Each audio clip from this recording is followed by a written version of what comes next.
Hey friends, welcome back. We're on the 9th century, as always. I'm going to start a timer so I don't rant for too long. Alright, so the 9th century is the 800s, according to the Julian calendar. Alright, so the Carolingian Renaissance and the Viking raids occurred within this period. Let's break this up. I have no idea what these things are. So the Carolingian Renaissance is the first of three medieval renaissances, a period of cultural activity in the Carolingian Empire. Okay, so I'm going to open this in my reading list. And also it says the Viking raids, which is its own Wikipedia. So the Viking raids is part of a larger wiki page called the Viking Age, is a period during the Middle Ages when Norsemen, known as Vikings, undertook large-scale raidings, colonizing, conquest, and trading throughout Europe and reached North Africa. Okay, so I've seen that Netflix show, I don't remember if it's Netflix, but I saw the show Vikings. I don't know how historically accurate that show, I'm sure it really isn't, but so I'm assuming those are the Vikings, and this is the age, so it's the 9th century is when they really enter history. I'm going to open this in a reading list as well. Okay, so in the Middle East, the House of Wisdom was founded in Abbasid Baghdad, attracting many scholars to the city. Okay, the House of Wisdom, I don't even know what that is. The House of Wisdom, also known as the Grand Library of Baghdad, was believed to be a major Abbasid-era public academy and intellectual center in Baghdad. Interesting. So there's a flourishing, it seems, in the Middle East. The field of algebra was founded by the Muslim polymath al-Khwarizmi.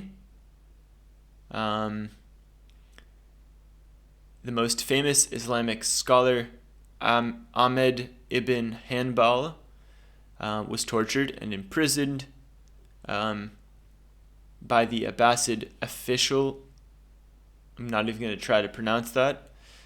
During the reign of the Abbasid caliph al-Mutasim and caliph al-Wathiq. In Southeast Asia, the height of the Mataram Kingdom happened in this century, while Burma would see the establishment of the major kingdom of Pagan. I'm sure it looks like Pagan, but yeah, it probably has nothing to do with that. It's just the sound of the word. Tang China started the century with the effective rule under Emperor Xianzong and ended the century with the Huang Chao rebellions. In America, the Maya, I'm going to open that in a reading list, experienced widespread political collapse in the central Maya region, resulting in internecine warfare. Okay, so I've never heard this term. So internecine warfare, when I hover over it, the Civil War wiki pops up. And I think we all know what civil war is. So it's a war that's within the state between different factions. The abandonment of cities and the northward shift of population. So there's some movement in the Maya culture. We got some time left. Let's look at some pictures. How cool is that? This is a Viking longship. Look at the way that they managed to curve that wood in the front of the ship.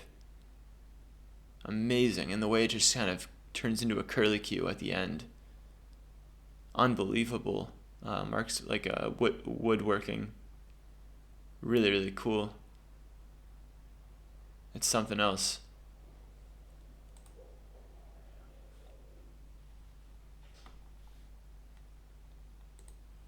This is the world at the beginning of the 9th and at the end. And what used to be a sort of solidified Arab caliphate fractures. Becomes different kingdoms.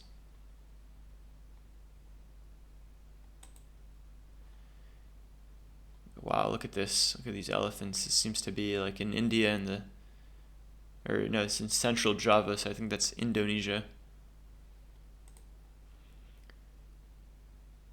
Okay, guys. Hope you guys enjoyed. I'll see you guys on the next installment. That'll be the 10th century.